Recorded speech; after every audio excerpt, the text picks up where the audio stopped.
Many people believe that controlling emotions means hiding them or never feeling angry, sad, or afraid.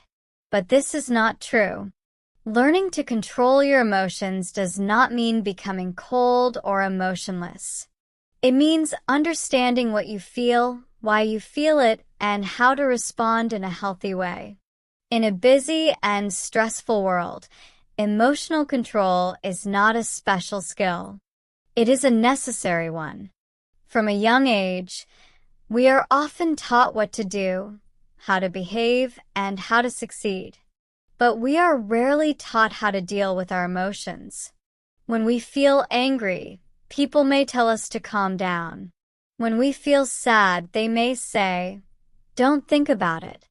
Over time, we learn to push our emotions away instead of listening to them.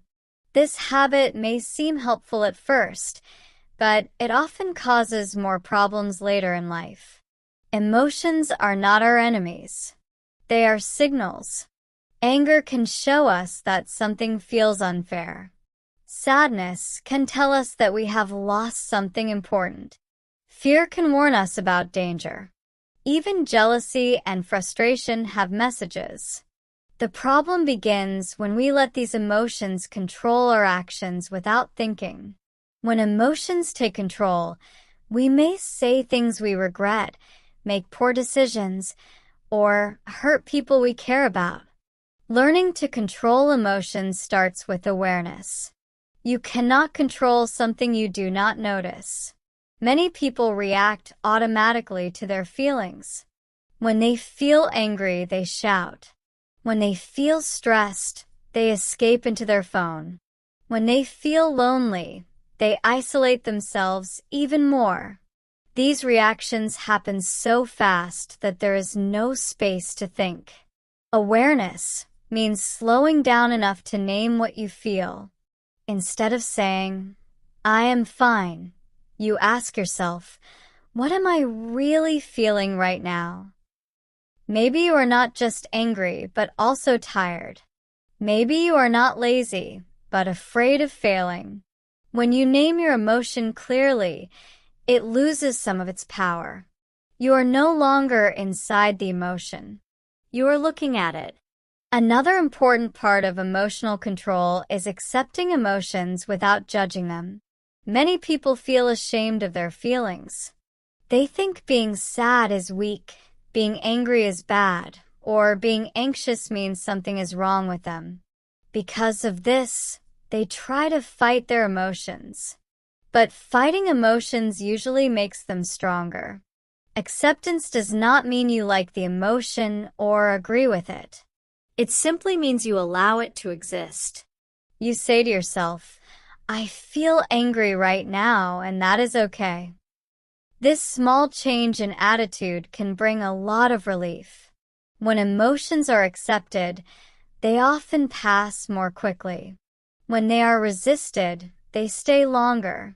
One of the hardest emotions to control is anger. Anger feels powerful. It gives energy and a sense of control. But anger can also destroy relationships and trust in a very short time. Many people regret what they say when they are angry, but the damage is already done. Controlling anger does not mean never feeling it. It means learning to pause before acting.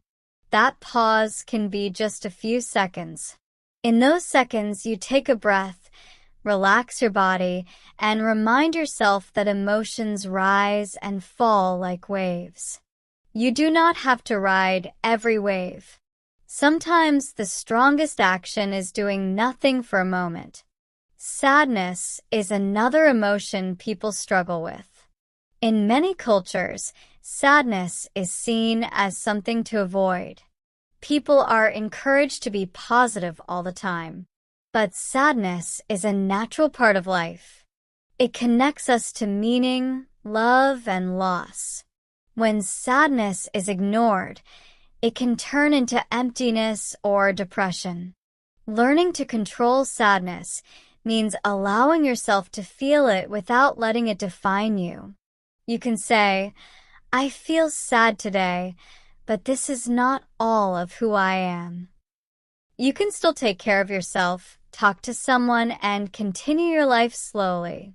Sadness does not mean you stop living. It means you live more gently for a while. Fear and anxiety are emotions that many people experience daily. Fear can protect us, but too much fear can limit our lives. We may avoid speaking, trying new things, or making changes because we are afraid of failing or being judged. When fear controls us, our world becomes smaller. To control fear, it helps to understand its source.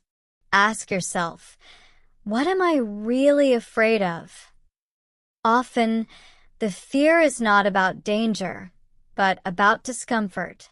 You may fear embarrassment, rejection, or uncertainty. These things are uncomfortable but not dangerous. When you see the difference, fear becomes easier to manage. Another key skill in emotional control is choosing your response. You cannot always choose what you feel, but you can choose what you do next. This idea gives you power. Between emotion and action, there is a small space. In that space, you can choose kindness instead of anger, honesty instead of silence, or rest instead of pushing yourself too hard. Healthy habits also support emotional control. When you are tired, hungry, or stressed, emotions feel stronger. Simple habits like sleeping enough, eating regularly, moving your body, and spending time offline can make a big difference. Emotional control is not only a mental skill. It is also connected to how you treat your body. Talking about emotions is another important step.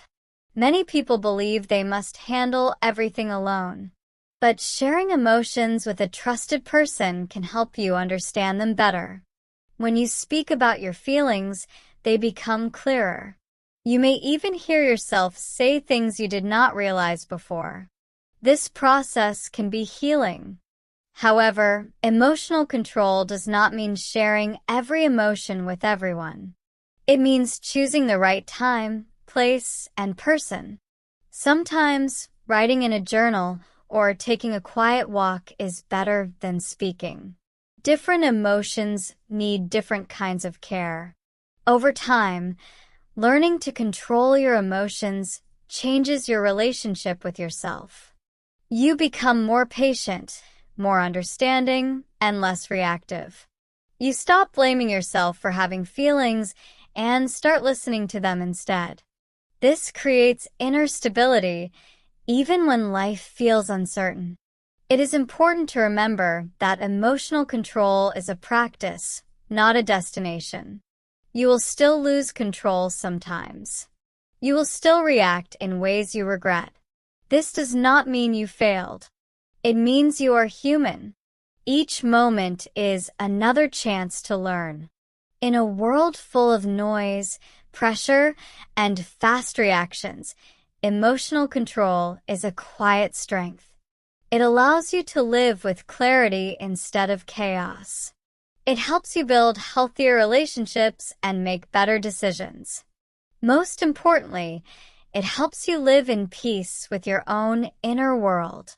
Learning to control your emotions is not about becoming someone else. It is about becoming more yourself. When emotions no longer control you, you are free to choose who you want to be, how you want to act, and what kind of life you want to create. And that freedom is one of the most valuable skills you can ever learn.